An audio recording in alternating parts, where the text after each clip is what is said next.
Welcome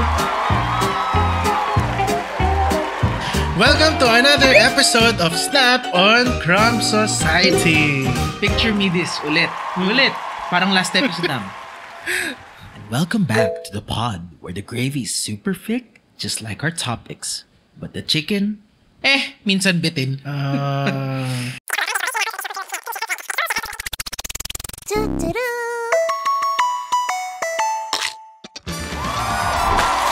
Kasi naman, ang today's hot topic, lalo na sa mga Pilipino, bakit daw parang yung Jollibee is slowly becoming pangmayaman na?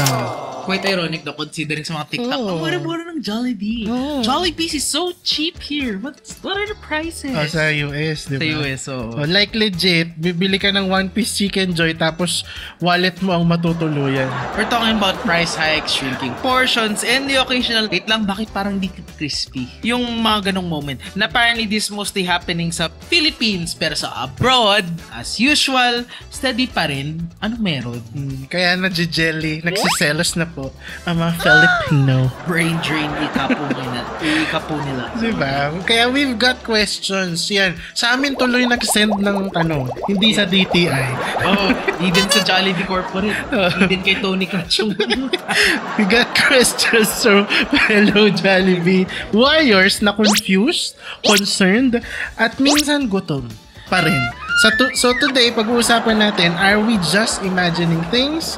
Or is this just inflation in the Philippines? No hate naman. Wait lang No hate. No hate. No hate naman dito. Okay. No hate. Baka naman may paandar na naman si B. Diba, wait lang, off script.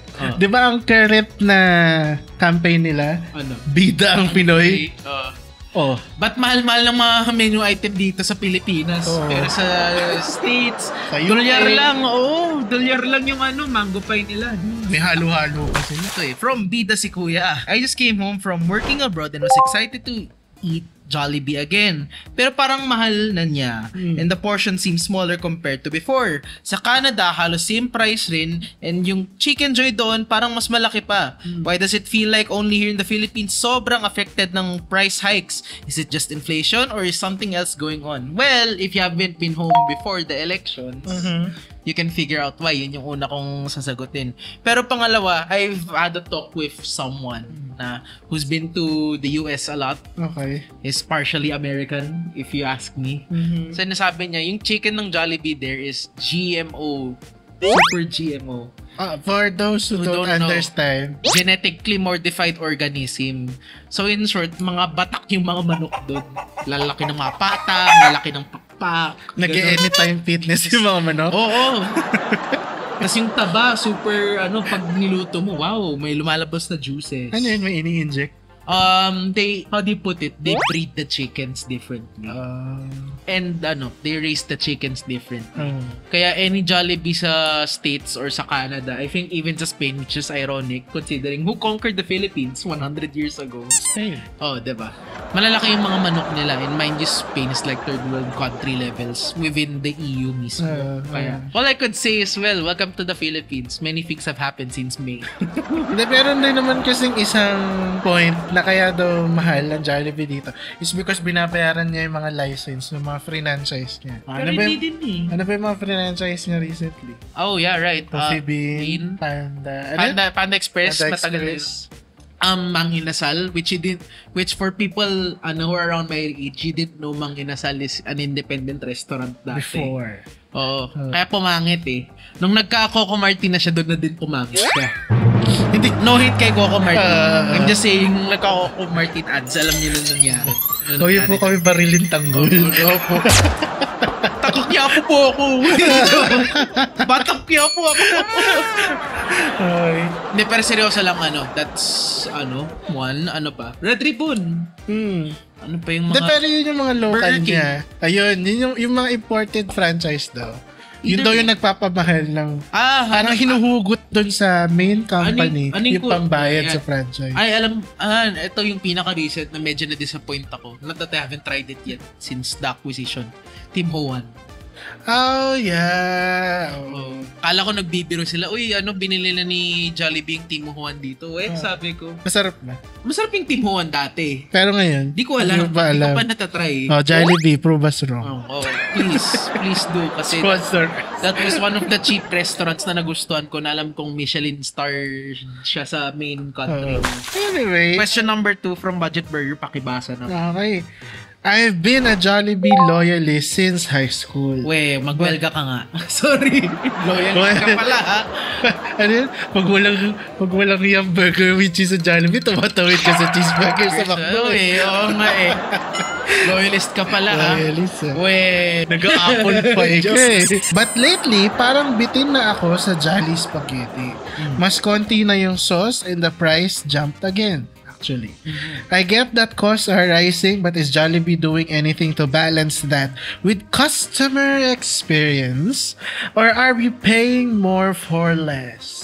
To answer the latter, how do I know? Kasi Yeah. one time, this past week, di nakapagluto ng baon si mama. Oh, sweet. Una. Pangalawa, I had to go to Jollibee kasi yun yung pinakamalapit sa opisina ko. Dati, you could buy yung hotdog nila for like, yung Jolly hotdog nila na breakfast, parang 65 pesos lang. Ako, I would order it pa with extra rice large drink and that would sum up to siguro 145 back in the day. Magkano na ngayon? Wala pang drink, pero mind you, dahil 3 extra rice na to, alam niyo na magkano? 245. What? 245. Wala pang hot choco yun. Ay, sorry, wait. 218 pala pag walang drink. Mahal pa rin. Oo. Pero pag may drink, 245. Wow. I don't know why. Tas yung meal mismo is like 145 a la carte Yeah. pa lang. Ah. A la carte pa lang. Yung kanin, hotdog, itlog. Wala pang inumin yun. Oh, yung chicken nga nila, mahal lang yun, 200 na. Oh, yung yung palabok with chicken, parang 245 na on its own. Mahal diba? Oh, tas may drink na yun. So, are Jollibee doing anything? No. Should we call them out? Yes. Yes. Kasi tingnan mo Kasi yung bakit yung McDo? Oo. Mura. Granted, tikman yung McDo. That's it. That's inflation. Oo. Kasi wala na yung yung mga 25 peso McSavers nila. Naging 49. Alam mo paano ko nasabi yan? Dito po kasi, pagka nandito lahat ng kasama namin at kumpleto kami sa shoot, ang staff meal namin usually either KFC, Jollibee, or McDo. Nung mga nakaraan, madalas McDo or Mag-Angel's Pizza. Pero yung Jollibee, never na namin naging option ulit. I'm so sorry. Naging option lang namin po nung nag-shoot kami for yung Hunger Rangers. O yung huling series namin. Pero, did you ever think about it? Hindi. Actually, ako pa nga nag-shell out sa mga order na yun. Yung mga order namin. Kasi never namin iisipin, oy, gusto ko mag-Jollibee. Yeah. Kasi nga umaabot na ng 1,000 na before, kayang bilhin ng 600, 800. Wherein, sa McDo, kaya pa rin. Na ganong presyo. Reasonably kaya naman. Kaya. Tapos, lalo pag may senior citizen discount. Yeah. From Crispy Tito, may transition naman tayo. Galing mo kung sino ka man. Hindi ko alam if it's just me, but the last 2 times I got Chicken Joy, medyo dry and not as crispy as before. Sure ka ba na hindi tuwalya yung prito? Sorry.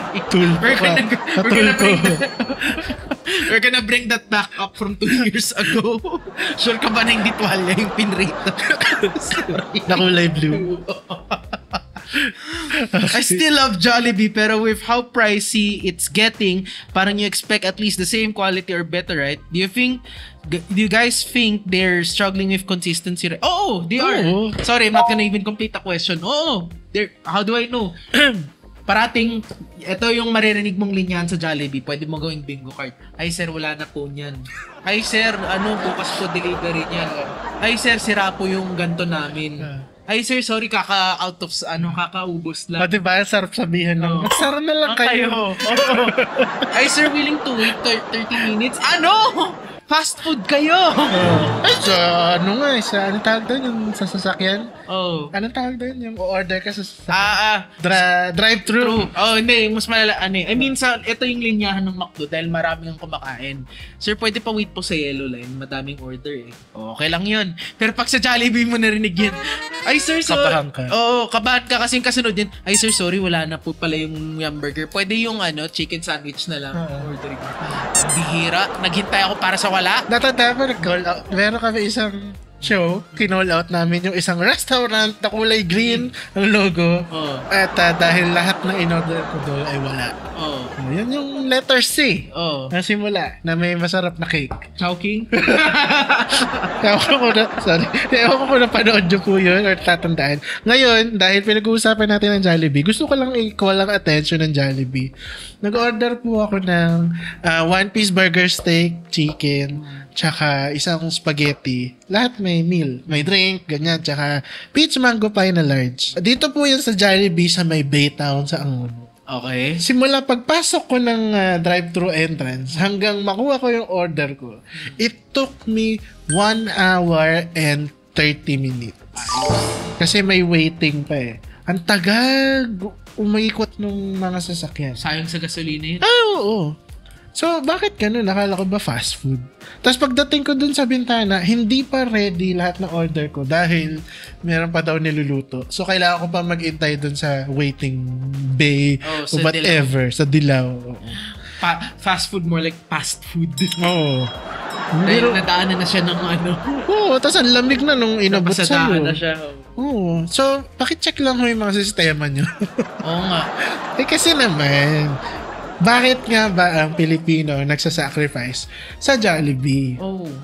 Kalaki-laking kumpanya na nila eh. Oh. They should be making concessions for the customer. Oh, tapos dati ang daming option. Ano yung garlic pepper beef, oh, diba? Hindi, ang catchy pa ng name nun. Uy, 49ers. Oo, yun. Yung lumpia, tas yung 49ers. Tapos, naalala nyo ba yung Jollibee? Yung Jolly Chicken na barbecue? Oo, yun. So, I didn't like it kasi may buto at that time. Arte akong bata. Pero, nung natikip ko siya, yung parang sauce, tas yung meat. Oh my gosh, ang sarap. Jollibee was such a good corporation back then, yeah. Pero na yun, 165 na yung meal. Jolly breakfast meal. Naalala ko pala bigla, gonna call out the Jollibee sa Venice Piazza. Kasi I used to go to school there. Nag-order ako ng extra rice sa Jolly hotdog na breakfast ko. Pagkatating, well, not my fault for not checking, pero pinunch nila nasa resibo ko Nalaman ko when I got to school and I wanted to eat yung breakfast ko, wala yung extra garlic rice ko. Una, user error, pero still, nakapunch na binayaran ko yung extra 30 nun. Mind you, Jollibee nun, 125 pa yun with the large drink and everything. Anyway, that's it for today's episode. How depressing to see a nice corporation. If you have comments and suggestions for Jollibee, please or just complaints, wag nyo na po kami lapitan like these people. Hindi, not that way. Wag na kayo sumunod sa kanila. 3 na yung na-feature namin kasi. Share nyo na lang sa comments. Baka gusto nyo lang i-share, pero hindi po namin masisigurado na mapapaabot namin sa kanila yan. Most definitely. Most definitely not. Kasi with how big a corporation. But we can start a small community sharing grievances about our beloved fast food chain. Yung payaso na yun. Ay, sorry. Yung pupuyog pala. Kaya magkita-kita po tayo bukas sa McDonald's. Opo, kaya kita-kits na lang. Ako naging RG ako. And I'm Steven. I will see you at McDonald's. Bye!